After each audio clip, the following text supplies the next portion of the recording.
So hey guys, this is Ayushman Vishwari. और यार इस वीडियो में अपन बेसिकली कवर करेंगे अपना फोटो इलेक्ट्रिक इफेक्ट। सबसे पहले मैं बता देता हूं, वीडियो को एंड तक देखना क्योंकि बहुत इंपॉर्टेंट और बहुत ही तोड़ मैंने रिजल्ट्स इस वीडियो में इंक्लूड करे हैं, जिसके ऊपर जेईई मेंस में बहुत सवाल आते हैं और काफी सारे बच्चे स्ट्रगल करते हैं। टू बी ऑनेस्ट, बहुत सारे बच्चे इन रिजल्ट्स में स्ट्रगल करते हैं, तो मैं आराम से समझाऊंगा बहुत ही आसान वे में, है ना। और उसके साथ ही साथ पीडीएफ की लिंक मैं नीचे डिस्क्रिप्शन बॉक्स में दे दूंगा, तो उसे चेकआउट करना मत भूलना। और बस एक रिक्वेस्ट ये रहेगी वीडियो शुरू करने से पहले कि अगर तुम्हें वीडियो अच्छी लगे, तुम्हारी मर्जी है, तो उसको लाइक करना। और अगर अच्छी लगे तो जरूर यार उस पर कमेंट करना, क्योंकि मुझे बहुत अच्छा लगेगा कि मतलब मुझे अगर पता चले, है ना। तो तुम लोग अगर लाइक कर सकते हो तो डेफिनेटली यार उसको कमेंट करके भी बताना कि हाँ भैया आपकी वीडियो हेल्प करी थी। क्योंकि यार मुझे अच्छा लगता है कि अगर कोई बोले तो डेफिनेटली तुम्हें अच्छा लगेगा ना, अगर तुम किसी की हेल्प कर रहे हो और वो तुम्हें बोले हाँ यार आपके आपके नोट्स काम आए, आपने जो एक्सप्लेन किया वो मुझे काम आए, तो काफी अच्छा लगता है। तो यार डेफिनेटली अगर तुम्हें अच्छी लगे तो कर लेना। तो अपन शुरू करते हैं अपने वीडियो को। तो यार यहाँ पे तुम लोग देख सकते हो कि पहले तो अपन पेज का ओवरव्यू देख लेते हैं कि भैया एक पेज में अपन का पूरा चैप्टर समराइज्ड है। अच्छी बात है। तो अब अपन आप शुरू करते हैं थोड़ा अपन का एक्सप्लेनेशन वाला पार्ट। देखो, सबसे पहले E is equal to H nu, जो अपन का सबसे बेसिक फॉर्मूला आ जाता है, पूरे चैप्टर में यूज होता है। इसको अपन लिख सकते हैं एच सी बाई लैम्डा भी। ओके, डी ब्रगली वेवलेंथ अपन की बोलती है lambda is equal to H by P. But मैं यहाँ से ये भी जानता हूँ कि P अपन लिख सकते हैं एम वी। पी क्या होता है बेसिकली अपन का मोमेंटम। एम वी को क्या मैं यहाँ से ये लिख सकता हूँ 2m इंटू के। यार ये अपन ने बहुत ही बेसिक फॉर्मूला अपन ने हर जगह पढ़ रखा है। या फिर इसको अपन ऐसे भी बोल सकते हैं ना कि यार अपन ने पढ़ा था P square by 2m is equal to kinetic energy. ये तुम्हें पता है ना कि यार ऐसे पी अपन का मोमेंटम होता है, एम मास होता है, के ही काइनेटिक एनर्जी। तो पी मेरे पास कितना आ जाता है under root of 2m into के। क्या मैं यहाँ से ये नहीं बोल सकता हूँ? बस यार यहाँ से यही वाली बात मैंने ये लग रखी है। और अपन को इंपॉर्टेंट है कि यार यहाँ से सारे टाइप्स के फॉर्म याद हो, क्योंकि कभी कभार वो लोग लैम्डा को निकलवाने के लिए बहुत सारी हरकत दे सकते हैं। कभी वो वेलोसिटी दे देंगे, कभी वो मोमेंटम दे देंगे, कभी वो काइनेटिक एनर्जी दे देंगे, और अपन से वो वैल्यूज निकलवाएंगे। ठीक है, यहाँ पे मैंने लिख रखा है एक value H C is equal to 19.86 into 10⁻⁻26। काफी लोगों को लग रहा होगा एक मिनट भैया, हमने ये कोचिंग में कभी पढ़ी नहीं, ये कौन सी वैल्यू आ गई। सुनो, तुम यहाँ से ये देखो, E is equal to H C by lambda में एच सी कॉन्स्टेंट नहीं है। एच की वैल्यू अपन चलो देख लेते हैं। एच की वैल्यू क्या आ रही है 6.626 इंटू 10⁻⁻34, है ना। 6.626 भी होती है, फिर आगे चेंज भी होती है, अलग अलग बॉक्स में वेरी कर सकते हैं। बट तुम यहाँ से ये वाली बात याद रखो, एच अपन का होता है प्लैंक्स कॉन्स्टेंट, सी अपन का होती है स्पीड की लाइट। एच इंटू सी कॉन्स्टेंट नहीं है, तो क्यों ना मैं इसको याद ही रख लूँ ना, एच इंटू सी। मैं हर क्वेश्चन में एच इंटू सी फाइंड करूंगा और लैम्डा से डिवाइड करूंगा। इससे अच्छा मैं एच सी की वैल्यू फाइंड कर लेता हूँ, मतलब हमेशा याद रख लेता हूँ। क्योंकि यार मैंने तो हम लोग को भैया याद करवा दी थी कि यार एच सी की वैल्यू याद रखो और लैम्डा से तुम्हें डिवाइड, मतलब लैम्डा से डिवाइड कर देना, आंसर आ जाएगा। और ये जो एनर्जी है वो याद रखना है, ये जूल्स में है ना। ये वाली एनर्जी अपन के पास जूल्स में, इसको तुम याद रखना। ओके, अपना अगला बात आ जाती है photon travel with the speed of C. सबको पता है ना, से स्पीड ऑफ लाइट से फोटोन ट्रैवल करता है और उसका जो रेस्ट मास होता है वो होता है 0। ठीक है, रेस्ट मास के ऊपर ज्यादा डिस्कस नहीं करेंगे, चर्चा नहीं करेंगे, क्योंकि वो इतना सिलेबस में नहीं है। अगला एच की वैल्यू अपन ने देख ली थी, 1 electron volt is equal to 1.6 into 10⁻⁻19 joule. Electron volt भी अपन को बेसिकली एनर्जी का रिप्रेजेंट करने का तरीका होता है, जैसे जूल्स होता है वैसे इलेक्ट्रॉन वोल्ट। और ये रिलेशन इंपॉर्टेंट है, क्योंकि कई बार क्वेश्चन में वो इलेक्ट्रॉन वोल्ट या फिर जूल में खेल लेता है। ऑप्शंस मतलब क्वेश्चन दिया रहेगा जूल में, आंसर पूछ लेंगे इलेक्ट्रॉन वोल्ट में, तो कंफ्यूजन हो सकता है। अगली बात आती है यहाँ से, energy in electron volt is equal to 12,400 by lambda in the angstrom. ये तुमने पता नहीं न जाने लाखों जगह देखा होगा, क्योंकि इंपॉर्टेंट है। कुछ नहीं बताऊँ, ये वाला फॉर्मूला है ना, ये बेसिकली यही दिया हुआ है। क्यों? मैंने बता रखा है E is equal to H C by lambda. अब तुम ये सुनो, एच सी तुम्हें पता है एच सी क्या होता है, एच सी की वैल्यू तुमने यहाँ से ये निकाल रखी है ना। और ये एनर्जी जो है वो है जूल्स में। तो क्या तुम इस एनर्जी को जूल से इलेक्ट्रॉन वोल्ट में कन्वर्ट नहीं कर सकते हो? अगर तुम, है ना, अगर फॉर एग्जांपल ऐसा क्वेश्चन यहाँ से उन्होंने बोल रखा कि भैया लैम्डा अपन को दे रखी है फॉर एग्जांपल 100 एंगस्ट्रॉम, और उन्होंने बोल दिया कि भैया तुम एनर्जी निकालो इसकी इन इलेक्ट्रॉन वोल्ट। अगर तुम इस वाले फॉर्मूले से करने गए तो कितना लंबा हो जाएगा। पहले तुम एच सी की वैल्यू निकालोगे, फिर तुम लैम्डा से डिवाइड करके जूल्स में आंसर आएगा, उस जूल्स से तुम कन्वर्ट करोगे इलेक्ट्रॉन वोल्ट में, कितनी देर लग जाएगी। इससे अच्छा डायरेक्ट तुम यहाँ से ये वाला फॉर्मूला याद रखो ना। बस इसमें कंडीशन एक ये है कि लैम्डा जो है मेरे पास, लैम्डा मेरे पास यहाँ पे एंगस्ट्रॉम में रहने वाला है। ठीक है, तो एक ये वाली बात तुम्हें याद रखना है, लैम्डा मेरे पास यहाँ से एंगस्ट्रॉम में रहने वाला है। अगला अपन का यहाँ से ये याद रखनी है, यहाँ से मेरे पास यहाँ से RMI VU XG, ये मेरे पास क्या होने वाली है, radio wave, microwave, infrared, visible, ultraviolet, X rays, gamma raise.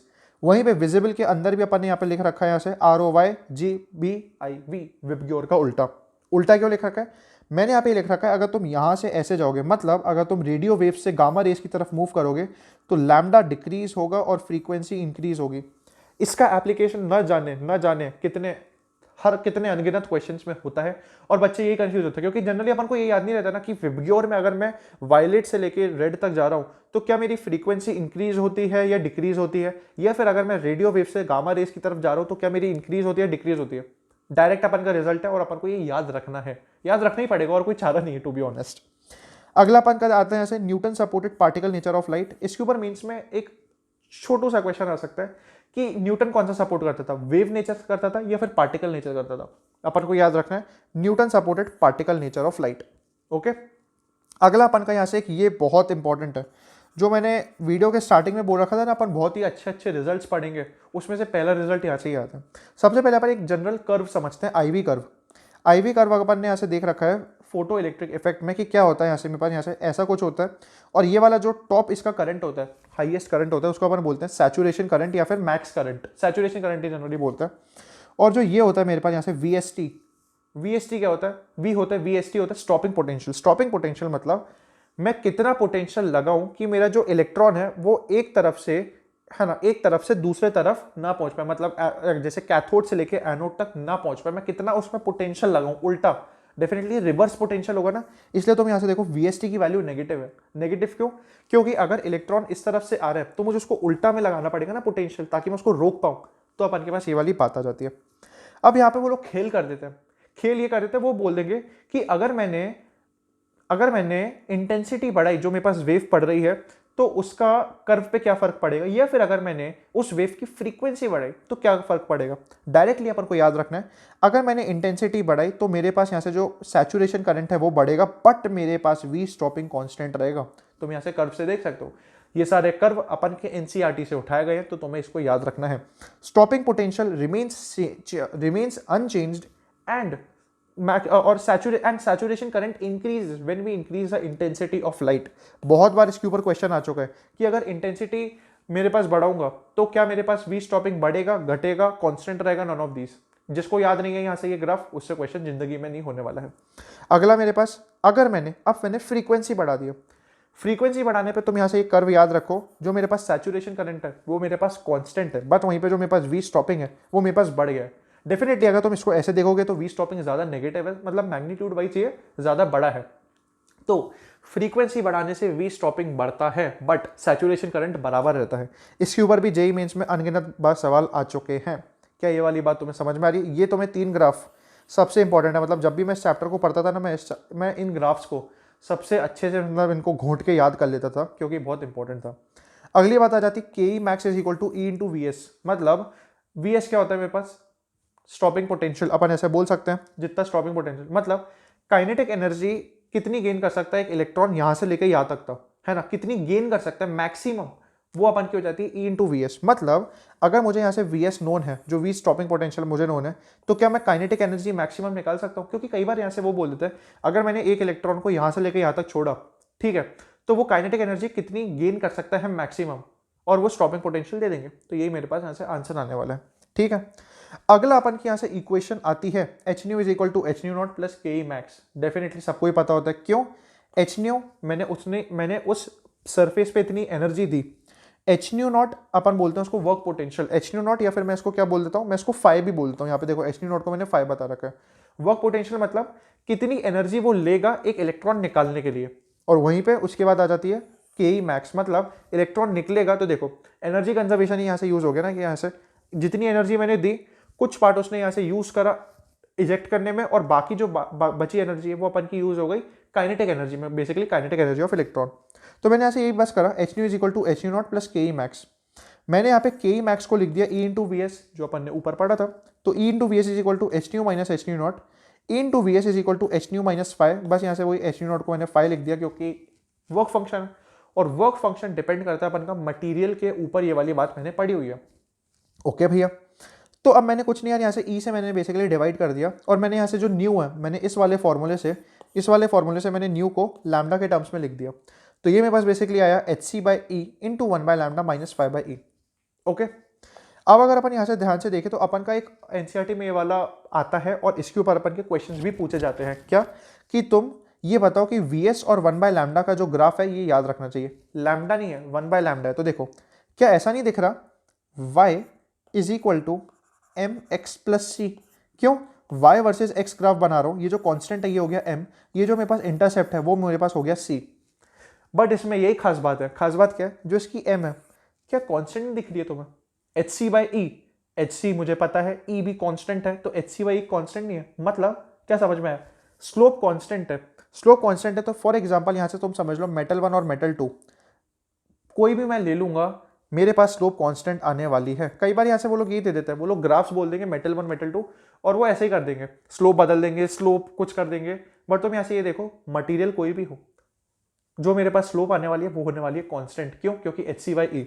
और वहीं पे जो मेरे पास यहाँ से ये इतना इंटरसेप्ट होता है वो होता है यहाँ से मेरे पास 5/e। अब उससे बड़ी बात यहाँ से अपन ने क्या क्या सीख रही है? पहली बात तो slope is constant for all cases, for all materials.